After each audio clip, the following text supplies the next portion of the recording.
ngayong buwan po na ngayon po ipinagdiriwang ang Organic Agriculture Month kung saan layunin nito na ma-promote ang organic agriculture sa bansa.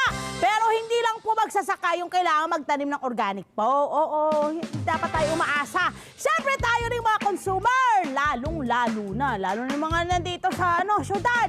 Agree ba kayo? Agree ba kayo? Ito na lang, wag na lang ako ang mga sa inyo magkumbinse, ha? Dahil meron tayong naimbitang eksperto na makakasama po natin ngayong umaga. Isa po siyang urban gardener, ha? YouTuber, instructor, at certified organic gardening advocate. Walang iba kundi ang poging-pogi si Sir Don Basamate! Sir Don Basam! Ayan! Welcome sa sala! Kumusta ang pagtatanim? Okay na okay po, ma'am. Hindi po tayo... Tumitigil, no? Hindi po tayo tumitigil sa pag-produce ng sariling pagkain. At yung taas ng ng bahay mo, ha? Mukhang pwede ho ba kaming doon na manirahan? Ang ganda ng Anytime po, pagkagawa mo pwede po kayong bumisita doon at mamitas ng mga sariwang prutas. Ayun! Ay, batiin mo muna ating mga nanonood sa Net25 at nakikinig sa Radyo Agila. Magandang araw po sa inyo lahat. Yan. At muli, isang karangalan ang makarating po dito sa programa at maging bahagi po. Eto na! 10 taon na pong urban gardener itong si Sir Don at ang kanyang mga pananim na gulay nasa recycled plastic containers po. Yun, nakakatulong pa rin po siya sa environment. Ano po ba talaga yung benepisyo kapag kayo po yung mismong nagtatanim ng kinakain po ninyo, Sir Don? Siyempre po, ma'am, kapag tayo po ay nagtatanim ng sariling pagkain, tayo po ang nagpo-produce. Ginagawa po natin itong organiko o maka-natural.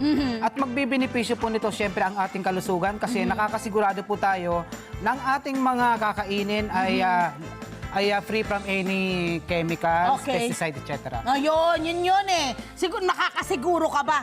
Kumbaga makakasiguro ka na maayos yung kinakain mo. Ito, Yes, ma'am. ito hindi lang po basta-basta nagtatanim si Sir Don, ha? Sinisiguro niya pong organiko po yung proseso ng kanyang pagtatanim. Siyempre may mga benepisyo yan. Kagaya nun, yung mga wala kang chemical, no, na nakukuha yung katawan po ninyo. Ano pa po yung iba pa? Bukod doon sa alam mong walang chemical. Kapag tayo po ay nagpo-produce ng sarili nating pagkain, gaya po na sinabi natin, magbibenepisyo po dito ang ating kalusugan. Pangalawa, siyempre malaking katipiran po ito. Yun. Malaking katipiran. May mga kung halimbawa pupunta ka ng groceries o palengke, meron kang listahan. Kung nagtatanim ka sa bahay, iiksi. Oo! So, halimbawa, may tanim kang kamatis, hindi ka nabibili ng kamatis, ng kalamansi, etc. At mga iba pang gulay, lalo na yung green leafy Mga leafy greens. vegetables, no? Ang dami talaga eh. Kung mapapansin nyo po, talagang pamahal ng pamahal ang ating yun na. mga bilihin. Ito na nga. At para masigurong organiko ang kanyang kakainin or kanyang itinatanim, pinakamaino na paraan daw na kapag nagtatanim po ng gulay sa inyong mga bahay ay mapapatubo nyo ito ng maganda sa pamamagitan ng organic fertilizer. Opo. Na yan po ang ituturo sa ating ngayon ni Kuya Don. Eto na, ano po yung mga organic fertilizers na meron po tayo? Meron daw po dyan FFJ na tinatawag, merong Calphos, at meron ding FPJ. FPJ. Isa-isahin po natin yun, sir. Dito po meron po tayong hiwa-hiwa ng mga iba't ibang klase ng prutas. Pakita natin. Opo. Buksan natin. Ayan, buksan natin. Ito po siya. Anong mga prutas po, excuse me, ang pwede sa FFJ? Ang gagawin po natin ngayon ay gagawa po tayo ng FFJ. Ito po ay fermented fruit juice o binurong mga prutas. Okay. Ito po ay kapag pinoseso natin at naburo natin, ito po yung magiging organikong pataba natin para masigurado natin na yung mga tanim natin ay mamumunga at mamumulaklak. Yan ho ay ihahalo po ninyo sa lupa? Ganun po ba yan? Or yung Ito po ay ipinandidilig. Ayun! Ipinandidilig po ito. Pangdilig! Opo. Ayun siya, okay. Eto, gusto naming malaman, ano pong mga prutas ang pwede po doon sa inyong FFJ? Sa paggawa po ng FFJ o ng fermented fruit juice, kahit anong klase po ng prutas. Ay, wow, Halimbawa po, meron kayong mga, kasi ma'am, ang inaano talaga natin, yung mga kitchen waste. So halimbawa, meron kayong mga tirang prutas ng papaya, ng mangga, ng pipino. Ito po ay pwede natin gamitin sa paggawa ng FFJ. Ang gagawin lang po natin ay hihiwain po natin. Dito po meron pa ako ditong hiniwang pipino at saka papaya. Tapos, ano ho yung nakahalo rito?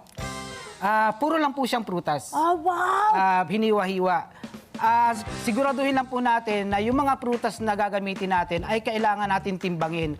Kasi kapag ka natimbang natin, ito po yung magiging batayan natin kung gaano karami yung gagamitin nating molasses o kaya naman ay asukal na pula. Oh, okay. So, kailangan ng molasses. Okay. Kailangan po ng molasses. Ito pong mga prutas na nandito, ang ibig niyo po bang sabihin kapag tinimbang, kailangan pare-pareho yung timbang po nila pag pinaghalo-halo?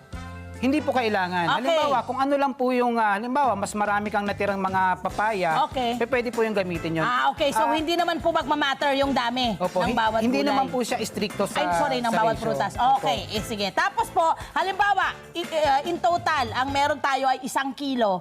Gaano karami pong molasses ang ilalagay po natin or ihahalo? Kung gaano po karami yung nakolekta mo na prutas, ganun din po karami yung molasses or brown sugar na gagamitin mo.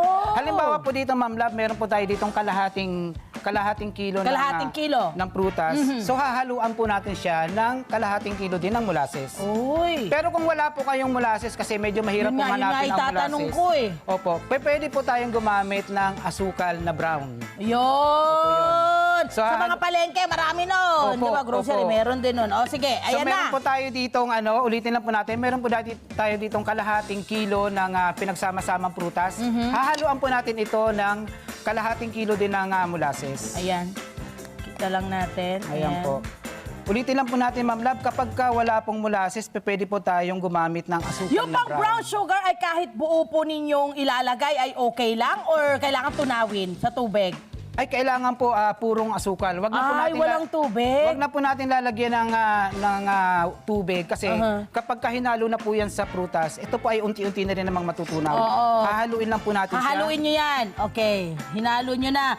Alam mo kasi, sa totoo lang para sa kaalaman din ng ating mga kababayan, yung molasses meron ding medyong may pagka-pricey din ng konti. Yung ano Opo. niya, no? So, syempre, kailangan po, yung kung meron ho tayong budget na kailangang paglaruan, dun muna tayo sa brown sugar. Opo. Okay, ganun din karami, kalahating kilo rin. Kalahating kilo. Kalahating po. kilo rin. Okay. Kung gaano po, halimbawa, kasi kapag ka molasses, karaniwan po ml yung ginagamit natin. Oo. So, 500 ml. Ayan, pwede kapag na yun. ka asukal, 500 grams. Ayun. Okay. Ang bango. Parang pwedeng salad. Opo. Okay, tapos, nahalo na natin. Ano po yung susunod na proseso Opo. dyan? Siguraduhin lang po natin na kapag kahinalo natin, lahat ng parte ng prutas ay malagyan po ng molasses. Oh. Pagkatapos po niyan, para maiwasan po natin yung kontaminasyon, lilinisan po natin wow! yung paligid, yung mga nagkalat na mga molasses. Uh-huh. Dahil yan po yung pagmumulan ng... Opo, ma'am. Anong klaseng bagay ang pagmumulan nun? Kapag gumagawa tayo ng mga fermentasyon, kailangan po nating masigurado una na malinis po yung area. Pangalawa, kailangan po nating gumamit ng mga PPE. Halimbawa, meron po tayong gloves, kailangan gumamit po tayo ng gloves. Hanggat maaari, kung meron tayong face mask, pwede po tayong gumamit. Wow, ang galing naman ito. Kasi po ma'am, iniiwasan po natin yung kontaminasyon. Yes. Kasi halimbawa, kapag na-contaminate siya, siyempre, Makaka-apekto siya doon sa pag-grow nung inyong mga halaman. hindi na po aabot dun, ma'am, kasi mare-reject na po yung gagamitin natin. Kasi ito po ay mag-iiba po ng amoy. Kapag ka nag-iba ang amoy, nagkaroon po siya ng mga uod. Ito po ay reject na. Hindi na po natin siya pwedeng Bawal mapakinabangan. magkauod. Bawal po magkauod at dapat po mapanatili niya yung bango. Okay. So, paano po natin to mapapanit? Kailangan takpan. Opo. Ang Ito po gaano ay tatakpan natin. Ilalagay lang po natin ito sa isang area na hindi naaarawan, Okay. hindi nauulanan, Okay. malinis at saka malamig. Okay. Malamig. Hindi Opo. pwede sa ref. Hindi na po kailangan. Okay. Kahit lang po room temperature, basta po wala pong source ng init. Okay, ganun lang siya. Opo. Gaano katagal niyo ho bago magamit ito? Ito po ay minimum after 1 week, pwede nyo na po siyang i-harvest. Halimbawa po ma'am, meron ka ng mga tanim na nakaabang na paggagamitan ng FFJ. After 1 week, pwede mo na siyang gamitin. Ito na yun. Ito ba yun? Opo. Ayan! Pero ma'am, kung sakali po na hindi nyo pa naman kailangan, gumawa ka lang para meron kang naka-ready. Naka-steady lang. Naka-steady lang. Palipasin nyo po hanggang 1 month. After 1 month, ma'am, mas marami po kayong Mas magandang benepisyo, kumbaga. po, saka mas marami kung po mas kayong matagal. ma-harvest.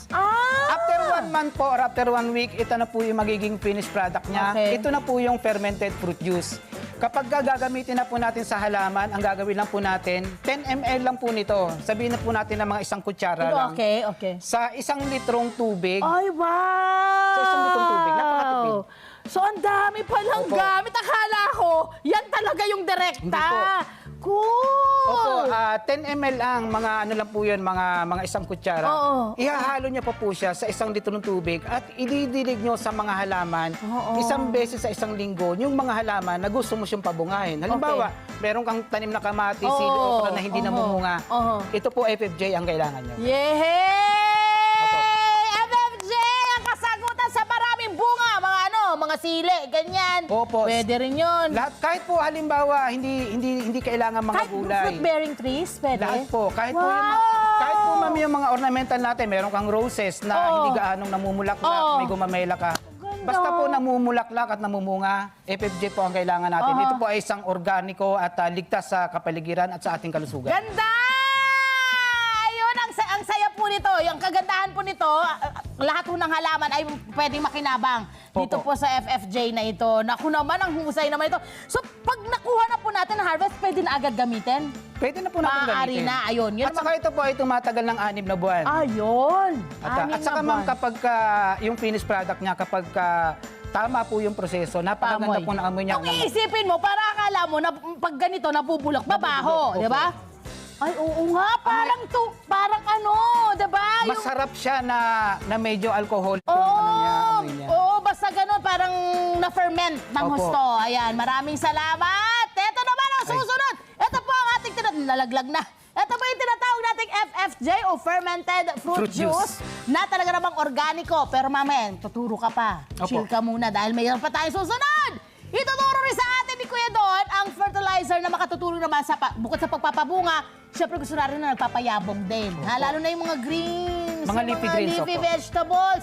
Sa pagbabalik naman po yan, dito lang po sa inyong pabansang katandem tuwing umaga ang Love to the Bet! And Ebra Pam! Ang bango nila!